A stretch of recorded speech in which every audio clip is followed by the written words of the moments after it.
जिन्होंने ने बढ़ाया हमेशा मान, संघर्षों की राह में बनकर सहारा, हर कदम पर निभाया अपना किरदार। आज इस सम्मान की घड़ी में हम करते हैं श्री बंधु तिर्की जी का सत्कार। तालियां।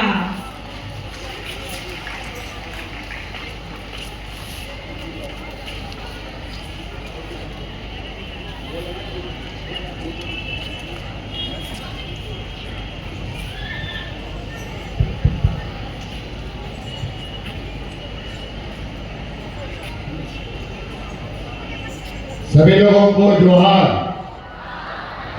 जय आदिवासी, जय विश्व।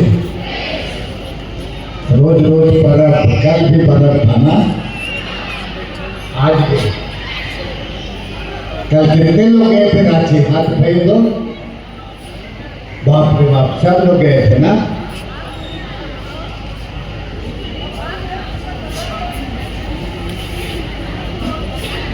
ज्यादा करने के टाइम विश्व आदिवासी दिवस के अवसर पर उपस्थित हमारे अभिभावक मित्र, एक्साइसेस के पूर्व निदेशक फादर अलेक्स जी, यहाँ पर उपस्थित मांडरपल्ली के तली पुरोहित फादर विपिन कैडोना जी, फादर शैलेंद्र जी, फादर होबर्तुल जी और मांडर भिखारियत आर्थिक सभा के सभापति रोशन इमानुएल जी, मांडर भिखारियत की महिला की सभानेत्री कार्मेला बड़ा जी, जुमेल जी, पौलुस ठाकुर जी, प्रकाश विजय जी, नरेश करवाली जी, भाई संजय रिंगा जी, महिला कांग्रेस के अध्यक्ष रोहिता मीन जी, रांची महिला भिखारियत की सभानेत्री माथा टोको जी, और इस कार्यक्रम को सही तरीके से मंच संचालक के रूप में बहुत ही, जिसको कहा जाए कि धैर्यपूर्वक कर रही है, बहन एली सिक्का जी, अमित टिक्का जी, शक्ति बाला जी और जितने भी यहाँ पर उपस्थित हमारे संतना के ध्यान वाले और हमारे यहाँ पर दूसरे कांग्रेसन की भी उपस्थित हमारे ध्यान वाले और यहाँ उपस्थित सभी आज के आदिवासी दिवस में शामिल हुए हमारी माताएं एवं बहनें एवं नौजवान साथियों, माननीय मंत्री जी के द्वारा पूरी चीजों को आपको विस्तार से यूएनओ से लेकर के अमेरिका तक का बात को आपको बतला दिया गया है। मैं बहुत ज्यादा उस पर डिटेल नहीं जाऊंगा, सिर्फ संक्षेप में 2-3 मिनट में अपनी बात को मैं खत्म करने का काम करूंगा। पहली बात है कि समय के अनुसार आज आपको आंख कान खोल करके रखने का जरूरत है। पहले का समय और अब का समय, मेरे इस इलाके में काम करते हुए तकरीबन 26 साल हो गया और इस 26 साल में बहुत सारा चीज बदलाव देखने को मिला। लोगों का रहन सहन से लेकर के सड़क मार्ग से लेकर के सभी चीजों में बदलाव आया। इसे मैं विशेष रूप से आपको कहूंगा कि आज हम सभी को आंख कान खोल करके पूरे अपने होशो आवाज से काम करने की आवश्यकता है। आज हम पर चारों तरफा हमला हो रहा है। सोशल मीडिया का जमाना है, कई तरह की बातों को परोसा जाता है। अखबार से लेकर के मोबाइल में कई तरह की बातों को आप देखते हैं और इन बातों को कभी कभी इन चीजों से लोग हमारे विचलित सा हो जाते हैं। एक ऐसा शक्ति काम कर रहा है जो शक्ति हम आदिवासियों को तोड़ने के लिए कई तरह का हथकंडा अपना रहे हैं। वैसे शक्तियों को भी आपको जानना चाहिए। वैसे शक्ति में कुछ हमारे आदिवासी लोग भी हैं और कुछ जो शक्तियां हैं जो कभी हमारा भला नहीं कर सकता है। इस बात को आप स्वयं समझते हैं, क्योंकि चैत परिसर में मैं बोल रहा हूँ, इसलिए मैं उनका बारे में बोलना नहीं चाहूंगा, लेकिन आपको उन शक्ति को समझना होगा। आज हमारे छत्तीसगढ़ हो, चाहे हमारे उड़ीसा हो, चाहे अन्य जगहों में जिस तरह से हमारे क्रिश्चियन भाई बहनों के साथ जो वहाँ पर अन्याय हो रहा है, वहाँ हमारे आदिवासी भाई लोग हैं उनके साथ अन्याय हो रहा है, ये आज बहुत बड़ी चिंता की जरूरत है और वैसे लिए भी हमको उनके साथ देने की आवश्यकता है। इसलिए मैं आप सभी को कहूँगा कि आपकी बड़ी जिम्मेवारी है आज इस विश्व आदिवासी दिवस मना करके ये जरूर हम अपना एकता का हम परिचय देते हैं, जरूर हम अपने आप को कैसे बचाए रखते हैं उसके लिए हम सोचते हैं, जरूर हम अपने परंपरा का संवर्धन कैसे करें इसके लिए हम चिंता करते हैं। लेकिन आज सबसे बड़ी बात है कि हमें अपने आप को समझते हुए, हमें संघर्ष करते हुए चीजों को हमको समझना है और आगे बढ़ना है। आज कोई भी चीजें होता है तो हमारे लोगों पर एक तरह की बातें आती हैं। अभी हम फादर अलेक्स से बात कर रहे थे, गलत तरीके की बात को प्रोपेगेंडा करता है, बोलता है लोग कि मिशनरियों को ईसाई हो गया, उन लोगों को डबल फायदा होता है। अरे डबल फायदा होता है तो किसी का घर नहीं छूटा, हम तो घर देखते हैं, सबका घर छूटा है। सही बात है कि नहीं? फालतू बात को बोलता है कि डबल फायदा हो। कौन सा डबल फायदा होता है? प्रोपेगेंडा करता है, क्या मिलता है? हमारा इतना ही कसूर है कि हम धर्म पे आ गए, हमारा ये कसूर क्या, हमारा ये गलती था क्या ईसाई धर्म में आ गए हम। लेकिन ईसाई धर्म में आकर के अपने आप किस तरह का बोलता है और ईसाई मिशनरी स्कूल में पढ़ाने के लिए सबसे आगे होता है कि हमरो एडमिशन कराए, हमरो कराए बोलता है, सर्टिफिकेट को लेकर सब जगह बोलता है। तो इस तरह की बातों को बहुत लोग प्रोपेगेंडा करता है और कई तरह का बात वो फालतू रूढ़िवादी प्रथा ये सब। इसलिए आपको आज से इस दिवस पर आपको समझना कि हमारी जो परंपरा है, हमारा जो संस्कृति है, हमारा जो जतरा पैरा है, उसे हम अलग नहीं रह सकते हैं, अलग होना भी नहीं है।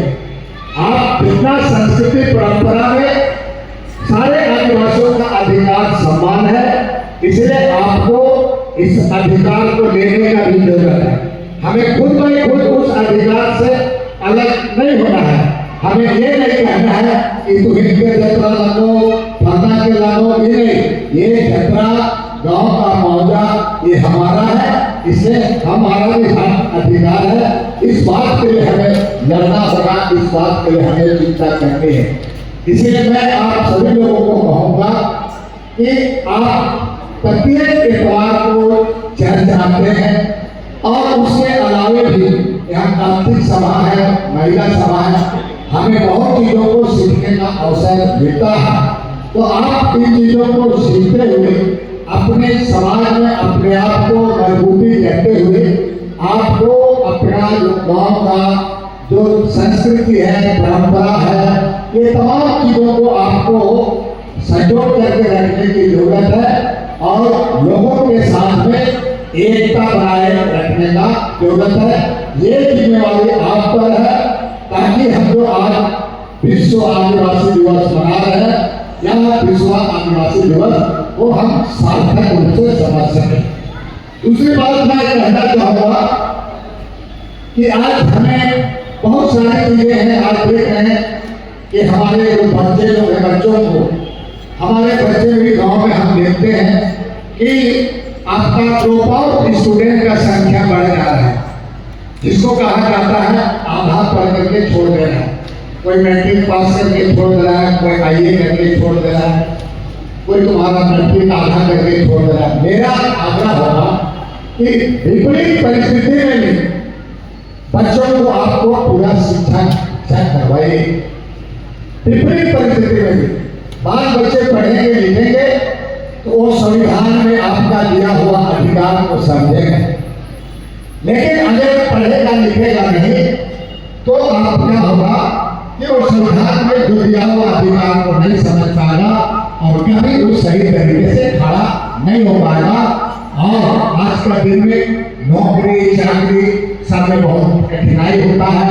इसलिए मैं चाहूंगा कि बच्चों को पढ़ाने लिखाने में आप सभी लोग ध्यान दें, पूरा पढ़ाई करें। आप कराते हैं, पढ़ा रहे हैं, लेकिन उसको पूरा करने के लिए आप उनको हमेशा उसको उत्साहित करें। और इसके लिए माँ बाप का एक बहुत बड़ी जिम्मेवारी बनता है। हर माँ बाप चाहता है कि हमारा बाल बच्चा बड़ा हो, अच्छा भी बने। हर माँ बाप का सपना होता है। आपका सपना को साकार करने के लिए बच्चों को भी उसी तरीके से आपको ध्यान में एक तरह से उनको आपको बताना होगा, समझाना होगा। और बच्चों को भी इस बात को समय समय पर उस पर उनको काउंसलिंग करने का हम सभी को जरूरत है। आइए देखते हैं कि कई तरह की घटनाएं होती है जो समाज के लिए काफी चिंता का विषय है। तीसरा बात हम कहना चाहेंगे कि आज चारों ओर जो मैंने पहले कहा कि बहुत सारा हमें चुनौती और खतरा मिल रहा है। अभी परिसीमन का बात था, कुछ दिन पहले मिनिस्ट्री की बात हो रही थी। आपके लिए आज से 2 साल 3 साल पहले जो तुम्हारा जन सुरक्षा मंच वाले लोग मिनिस्ट्री की बात कर रहा था कि मिनिस्ट्री करो, मिनिस्ट्री करो। अरे भाई आप मिनिस्ट्री करना है करो, हम आदिवासी हैं, आदिवासी ही रहेंगे। लेकिन कुछ लोग इस तरह का नेगेटिव और इस तरह का प्रोपेगेंडा करते हैं। आपको याद होगा हम 4 दिसंबर को बहुत बड़ा रैली बुलाया था लोगों को मोराबादी मैदान में, याद है? आप लोग सब गए थे। इतना लोग आया कि पूरा उनका पूरे हम लोग उसको बैकफुट में कर दिया। उसके बाद थोड़ा बोलना बंद कर दिया। और अभी परिसीमन का बात चल रहा है। हम आसाम में करीब 35 दिन थे। आसाम में चाय बागान में ऐसा परिसीमन कर दिया है कि पहले हमारा चाय बगीचा लोग भी वहां पर प्रतिनिधित्व कर सकता था, लेकिन आप ऐसा कर दिया कि हमारे चाय बागान के लोग अपना हक अधिकार का सही तरीके से उचित मंच पर नहीं बोल सकता है, उनका प्रतिनिधित्व नहीं। यहाँ भी परिसीमन मैंने डिलिमिटेशन ऐसा कर देगा। अभी यहाँ पर 28 विधायक लोग हैं, 28 विधायक है। अगर 6-5 भी घट गया तो कभी यहाँ पर आदिवासी मुख्यमंत्री नहीं बन पाएगा। हम एक दिन बोल दो कि हेमंत को की परिसीमन पर थोड़ा लड़िए, हमें जो आखिरी है मुख्यमंत्री आदिवासी लोगों का लेता। और यही उपाय चल रहा है सीट बढ़ाने का। हमने कहा है कि सीट बढ़ाओ, लेकिन सीट घटना हमारा नहीं चाहिए। आप बढ़ा दीजिए 150, लेकिन आदिवासी का जितना सीट है उसका 50% आपको बढ़ाना होगा। क्योंकि ये राज्य जो बना है ये आदिवासियों के नाम पर बना है। ये राज्य जो बना है जल जंगल जमीन के नाम पर बना है। ये राज्य भाषा के बुनियाद पर बना है। ये संस्कृति और परंपरा के बुनियाद पर बना है। बहुत बड़ा खेल चल रहा है। हमें तो डर लगता है कभी कभी ये राज्य कहीं बंगाल की तरह ना हो जाए, बंगाल पूरा हो जाए, ऐसा आपको लगता है। बहुत बड़ा षड्यंत्र चल रहा है। इसी का कारण है कि सरकार ईसाई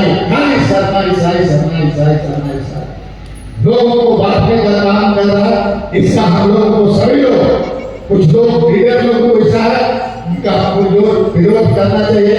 संविधान में कोई धर्म बदल सकता है, जाति नहीं बदलता है। मैं इसको खोल करके भी बोला हूँ और आगे भी बोलता रहूंगा। इसीलिए 30 अगस्त को फिर पूरे राज्य के लोगों को बुला रहे हैं। पूरे कांग्रेस तरफ से आप लोग पूरा तैयार हो करके 30 अगस्त को पूरे लोग इसी तरीके के परिधान में पूरे अपने संस्कृति परंपरा के साथ 30 अगस्त को आपको है केंद्र सरकार को कि झारखंड में परिसीमन आप विरोध नहीं करना है, लेकिन गलत परिसीमन करोगे, हमारा सीट को घटाओगे तो हम किसी भी हालात में बर्दाश्त नहीं करेंगे। इसके लिए संघर्ष करेंगे। इसलिए 30 अगस्त को सारे लोग इस बात को चर्चा करो। कल पम्पलेट पढ़ा गया है, उस पर पढ़ना और पढ़ करके पूरे लोगों को आप यहाँ से एक दिन छुट्टी लेकर के आप लड़े। ये लड़ाई हम भी कर रहे हैं। आज भले फादर एलेक्स उसका गवाह है, सर हमारी बात को याद करेंगे और समर्थन करेंगे। सच्चाई बात है, ये आदिवासी दिवस मनाना भी तुम्हारा, हम ईसाई आदिवासी शुरू किए थे, सर फादर एलेक्स पर आप सहमति देंगे बता। हम लोग शुरू किए थे झारखंड में यहाँ पर आज पूरे राज्य में मनाया जाता है। कुछ भी आंदोलन या लड़ाई शुरू होता है तो हमारे समाज के लोग, कम्युनिटी के लोग आंदोलन में बढ़ चढ़ करके भाग लेता है और अपना हक अधिकार को बचाने का काम करता है। इसीलिए मेरे मित्रों, मेरे साथियों, मैं कहना चाहूंगा कि आप कान को खोल करके दिमाग से चलना है, शिक्षा शैक्षणिक रूप से भी आगे बढ़ना है, समाज की जिम्मेवारी को भी समझना है और आने वाले दिन में इस सब चुनौती को मैं नहीं कहा, वेला ग्राउंड में भी हमें एकता में रहना है, संघर्ष में सर्व करना है, ताकि हमारी जो चुनौती है उसको हम जीत सकेंगे। आखिर में आप सभी लोग बहुत सौभाग्यशाली है। एक तो मांडर के मंत्री विधायक भी मिला है और धर्म अगुआ के रूप में कल आपको सहायक मिशन भी मांडर का मिला। इससे ज्यादा और क्या चाहिए? सरकार को ऐसा तो है कि वो क्या चाहिए? और अब हम चाहेंगे कि वो आने वाले में प्रार्थना कीजिए इतना ऊंचाई में बन जाए कि आत्मविश्वास भी बन जाए। क्या सही बात है कि नहीं? इतना ऊंचाई में बढ़े पूरा हम लोग सब लोग उसको प्रार्थना करें कि मांडर का एक साधारण परिवार का बेटा इतना बड़ा जगह में पहुंच गया है। सहायक बिशप ये मांडर की जनता के लिए बहुत सौभाग्य की बात है। इसलिए आप सभी लोगों को मैं ढेर सारी शुभकामनाएं देता हूँ आदिवासी दिवस का भी। और फादर आनंद डेविड फाल्को के सहायक बिशप मांडर में एक धरती से बना है, इसका भी आप सभी लोगों को मैं आपको शुभकामनाएं देता हूँ। और इस उम्मीद के साथ कि थोड़ा समय के अनुसार आप सभी लोगों को हर चीजों को नजर रखना है और समाज के प्रति आपको काम करना है, एक तबल तरीके से करना है। कलिसिया में रह करके कलिसिया की बातों को, चीजों को समझ करके आगे बढ़ना है। सभी लोगों को बहुत बहुत धन्यवाद। जय आदिवासी, जोहार, जय यीशु। एक बार जोश बोलो, जय आदिवासी। अरे हाथ खड़ा करके बोलो, जय